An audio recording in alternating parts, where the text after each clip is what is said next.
Welcome back. Today we are going to go over how to write a system of equations based on a word problem. Okay, so this is a word problem we're going to tackle today. Keisha and her friends visit the concession stand at a football game. The stand charges $2 for a hot dog and $1 for a drink.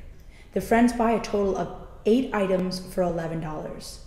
And we want to know how many hot dogs and how many drinks they bought. Now, the thing about writing a system of equations with these word problems is that it's a system, right? So we're looking for at least 2 equations, and in 8th grade we're just going to deal with 2 equations. So I'm looking for 2 equations, basically. And so from this description, I've got to figure out what my 2 equations are. Okay. So usually in this, x and y are, so first of all, there's going to be 2 variables. X is going to represent something and y is going to represent something. So there's going to be 2 variables and there's going to be 2 equations. All right, so we've got to determine what x is going to be equal to, right? So and usually in these problems, x is going to be equal to a number of something and y is going to be equal to another number of something different. So here, we're going to let x equal to the amount of hot dogs that we have here, okay? And we're going to let y equal to the amount of drinks. Now, the reason I knew I had to set x and y equal to what I did was because there's information about how many items that they bought, okay? So that's literally like altogether, if you bought a hot dog, that's considered 1 item. If you bought a hot dog and a drink, that's considered 2 items. So they gave us this weird information that there's going to be 8 items sold totally, and that the price of them is going to be $11. So we have information about the cost and we have information about the number of items. Okay, so let's think about this for a minute. It's $2 for a hot dog and $1 for a drink. Okay, actually let me take a step back. The idea that there are 8 items total means that if I take the number of hot dogs and I add it to the amount of drinks, I get 8. That's the first equation I have. So the total amount of items is just going to be x plus y equals 8. Okay. The second thing that we know is that it's $2 a hot dog and $1 for a drink. So so the total amount here that I spent, or that Keisha and her friends spent, is $2 times the amount of hot dogs they bought, plus $1 for the amount of drinks they bought, and that totaled up to $11. So one equation is going to be the number of items, while the other equation is going to represent cost. So I use the information about cost to get one equation, and I use the information about number of items to get the second one. Because really, I'm looking for a system of equations. Now, when you have this, remember, the first thing you want to do to graph it is you want to solve it for y. So this x plus y is equal to 8. I want to subtract x from both sides. So what I would get is y is equal to, and I want to write it as negative x plus 8. Let me go ahead and graph that. So 8's here. Negative x means it's negative 1 over 1. So I want to drop down by 1 and over by 1. So here is my first equation. When I graph it, gets this, right? So here's my first equation. And I'm actually not going to put arrowheads on it because my x's and y's can't be negative in this situation because it's hot dogs and drinks and they don't need to go negative.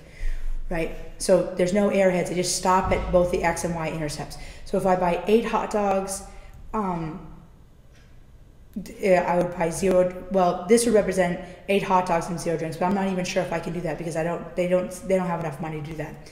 So let's look at the second equation. So we have 2x plus 1y is equal to 11. Well, that's just, let me go ahead and write down here.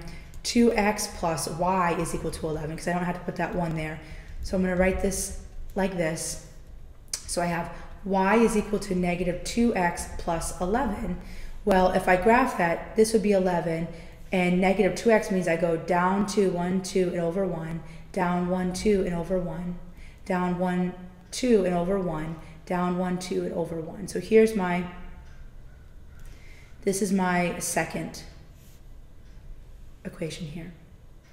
Now, and again, I don't want to ever have a negative because my cost can't be negative. Yeah, my cost can't be negative. So here, what I'm looking for is the intersection of these two equations. because that's going to be the amount of x and y's that's the x and y coordinate that satisfies both of them. Notice that because of the way this works, I actually have to satisfy both inequalities, both equations in order to answer this question, right? So both the total of their items has to be 8, and they also can only spend $8. Now, the first line represented every amount of hot dog and drink combinations where the hot dogs plus the drinks equaled 8, right? But the second equation is everything hot dog and drink combinations that total up to $11. So the intersection represents both the situation where both of the equations are satisfied. So at 3, 5, when they buy 3 hot dogs and 5 drinks, let's check this out. Let's check our solution here. 3 hot dogs. So if the hot dogs are $2 each, so it's 2 times 3 plus, and the drinks are $1 each. 1 times 5, that should be equal to 11. So that's 6 plus 5 is equal to 11. So the coordinate 3, 5 really means, and this goes to interpreting solutions, they bought 3 hot dogs and 5 drinks. Because that combination is the only thing that satisfies both of the parameters here, that the total number of items adds up to 8 and they spent $11.